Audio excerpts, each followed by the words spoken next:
Hey there, I am Lequita Brooks, your social impact speaker and strategist. Welcome to Social Impact Sundays at 6, where we have massive social impact that leads to massive income. And today we have Mike Crum with us today. He is a social worker. He has a broad perspective on what military social work looks like. He does teaching, training, consulting. He's even working on his doctorate degree. Welcome, Mike. Thank you so much. Thank you. I love your energy. Thank you. So tell me, Mike, what inspired you to become a social worker? I often say that social work found me. So after the military, I was in the Marine Corps. I didn't really have a plan. So I thought, well, let me do criminal justice. And I wasn't ready for college. And then I was like, well, let me do psychology. And then I was like, I don't know. And I needed a program that just kind of fit my area of interest. So I found a social work program and that was it. So I think it just kind of found me.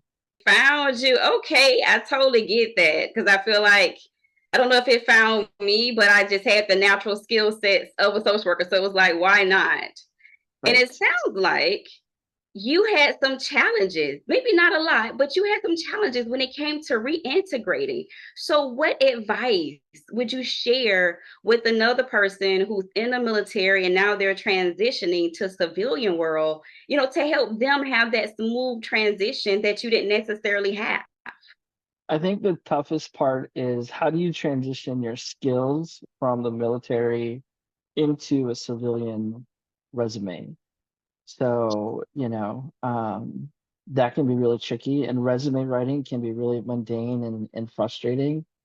But then also while you're in the military, keep track of the courses that you take, or keep track of your documents and education, because all of that stuff relates to the military. I never kept track of anything, right? So when they're like, you need a resume, I'm like, what is that? How do I put that together? Do I need 2 pages or 3 pages or 1 page, or I got to add numbers to this thing and I need references, and it's just like this is ridiculous. So it took me a long time to get proficient in resume writing. So I think that's the biggest one. And then just document your career. So I used to work with an employment program for the National Guard, and it was interesting how many soldiers, 10, 12, 20 years in, never documented their career. So then they're like, "Can you help me write a resume?" I'm like, "Well, what have you done in the last 5 to 6 years?" I don't know. Right? So you got to document your career so you can translate that stuff into civilian speak and market yourself. Okay, so some of the key things is document your experience. So then when you do need support with writing a resume, you can tell somebody what you did. Also resume. That's really important because maybe in military life that's not necessarily needed when you're actually, I guess in the military per se, active duty to be exact. But then once you switch to possible veteran status, it's like, oh my goodness, you need an actual resume when you're in the real civilian world and market yourself, like get comfortable with that. And while we're talking about marketing, one of the things you and I talked about was kind of policy. And I think that ties into marketing. Like we have these different dreams and goals and aspirations as social workers to change the world, yet we're not really marketing ourselves and digging into public policy to affect change. So tell me more about your thoughts around that. What are some strategies? Because I know someone like me, I might be open to the idea of advocacy. I just have no clue where to start when it comes to that and just changing policies. Yeah, it's really interesting when we think about social work. We talk about the different levels of social work, micro, meso, and macro. And I think a lot of social workers are kind of that micro level. They love working with people, individual, one-on-one. They're clinicians. They visit your households. They work with clientele in different settings like that. But I knew early on I wasn't a clinician. Like I understand mental health, I understand trauma, I understand various diagnoses, and working with the military, things like traumatic brain injury and post-traumatic stress and depression, all those things. But I love to ruffle feathers, right? So I love to So when it comes to policy, it's one, what am I passionate about? Two, who influences those kind of discussions or passion? So whether it's um, you think about homelessness, you think about um, poverty, you think about drugs and education, you think about behavioral health, the things that social workers just do on a daily basis. And they're like, I want to change this. Okay, but what is your plan to change that? Well, this law is dumb, or this law doesn't make sense. Okay, who was the legislator that actually wrote that law that you can actually write or email or call? Or I like to just show up to people's offices with some documents and be like, hey, let's talk about this. And it catches them off guard. And I'm like, okay, here's the evidence that I have to say this either is ridiculous or not. Let's talk about it. So, and I think in terms of policy, you have to understand the system that you work in. And that's where I feel in my experience, a lot of social workers don't broaden their perspective and what that system looks like as a whole at a large macro level um, to affect change. Whew, so you like the ruffle feathers, I and I do. know that you are the broad social worker who looks at, military from that more global, holistic, perspective. So in your ruffling feathers, you're getting your DSW, your doctorate of social work. So I know you're going to be ruffling a lot of feathers. So tell us about that and your broad perspective of military social work, because clearly I have a vision of it because I've worked with the VA. I even had a grant working with veterans, but you have a broad perspective, so you probably have an even broader perspective than me. So Yeah, tell me about that. yeah. I think when it comes to military social work, a lot of people assume that somebody might work for the VA, and that's good. The VA, I think is the largest employer of social workers in the United States, which is great.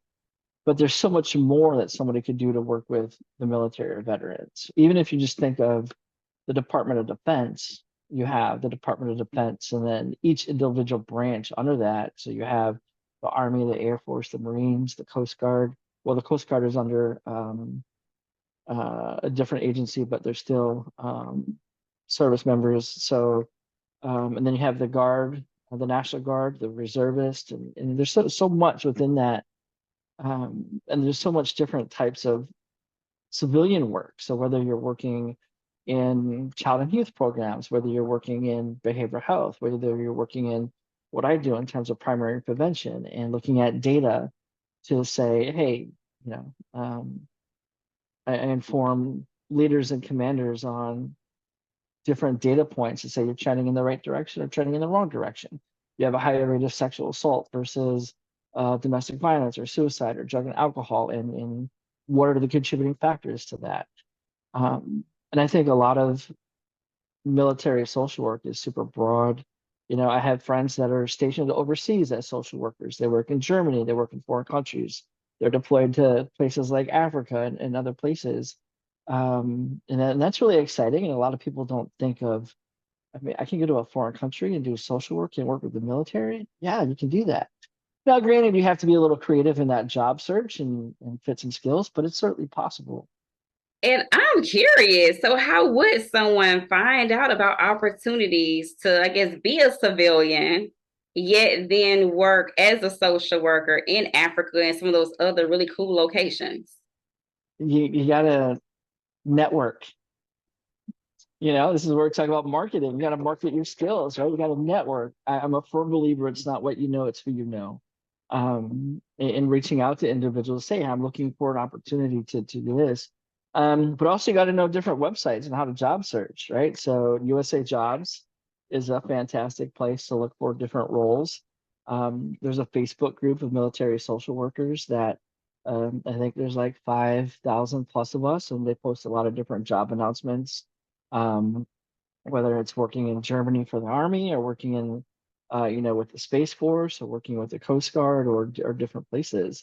There's a lot of opportunities out there. And the best thing I think about military social work is that a lot of these are government roles. And in my opinion, the government pays pretty well. So, kind of breaking that stigma. Well, there's no money in social work. Well, there is. You just have to be a little creative. And in how you market yourself and where you want to be. It is definitely money. And like you said, I guess going back to one of the things you originally said, even when it comes to reintegration, marketing yourself, when it comes to policy, in a sense, marketing yourself, knowing how to communicate to the person who was actually the legislator, who created the legislation. And even with these opportunities for military social work, you got to talk to people, even What? if you're an introvert, just like me. I mean, you might not think it, but I am an introvert. I'm just the on-demand extrovert, as I call myself. So this DSW, what is next for you? What ruffles are you going to? What feathers are you going to ruffle rather? And what are you going to disrupt with this DSW? What's next for you, Mike? Yeah, I think with my DSW, I focused on one, resilience, but law enforcement and resiliency and mental health. I think social work as a profession has a very interesting view on law enforcement. Um, and if we think about mental health and suicide and domestic violence and some of the things that affect the military, they also affect law enforcement and first responders. So that's something that I'm very passionate about, and how to connect social workers to law enforcement to provide better services, outreach, mental health care for first responders. I have access to the VA, right? The VA is a great system most of the time, a great system for for veterans, but law enforcement doesn't have that, right? They have to use their local resources, and sometimes that can be a challenge and a struggle. So I think with my DSW, that's where I would kind of lean in towards policy and creating better policy for law enforcement, first responder, mental health, and resilience, and that kind of stuff, and then still doing coalition building and community building and that kind of stuff, which I love doing.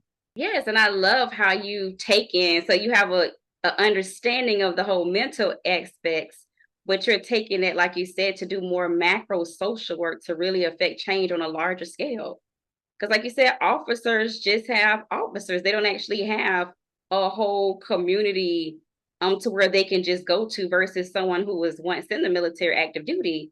Now you have the whole VA, which is a whole nother conglomerate of just support. And then let's not forget all the American Legions and the VSOs and all the different nonprofits that's out there, American Legion, and I'm quite sure there's tons more that I'm not even thinking of right now. So, what advice would you share, just life lessons, career, whatever it might be, you would like to share with our audience? Get involved. Right? I think connecting is huge, and especially in our era of social work, it's important just to get involved in networks. So whether you're, and you don't even have to be a macro social worker, but know what your local coalitions are. Know, get involved in boards, become a board member. I'm a board member for two nonprofits, and that helps me stay involved and provide um, some experience and knowledge, right? So, or just show up to a meeting. You don't even have to talk, just sit there and get information, right? And that's how we network, and that's how we can affect change, by just showing up and just being present.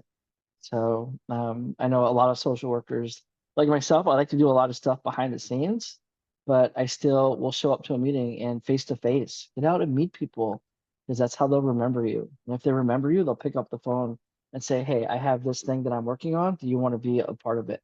Yeah, absolutely. Get in front of people, get engaged, and whatever fears you have, even if you don't want to be the spokesperson, you could just show up and be part of the solution. Absolutely. Well, Mike, I thank you for your service. And I also thank you for joining the Social Work Movement's docu-series of Social Impact Sundays at 6.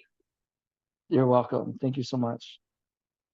Well, I am Lequita Brooks, your social impact speaker and strategist. Thank you all so much for tuning in today. And make sure you go to the socialworkmovement.com to get support or to support. Until next time, have an amazing day.